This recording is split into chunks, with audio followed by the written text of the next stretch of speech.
How to transfer your information to Photobucket on Facebook mobile. Hello guys, in today's video I'm gonna show you how to transfer your information to Photobucket on Facebook mobile. First thing, go to Facebook and then click these three lines here in the top corner and go down, click settings and privacy, and after you click on it just wait and you will see this one, settings and privacy settings, and go down and here you will find transfer a copy of your information.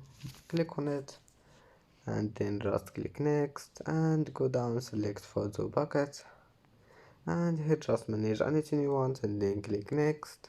And now just connect your Facebook with the Photobucket, and that's it for today's video. If you like this video, please don't forget like and subscribe, and see you in the next video.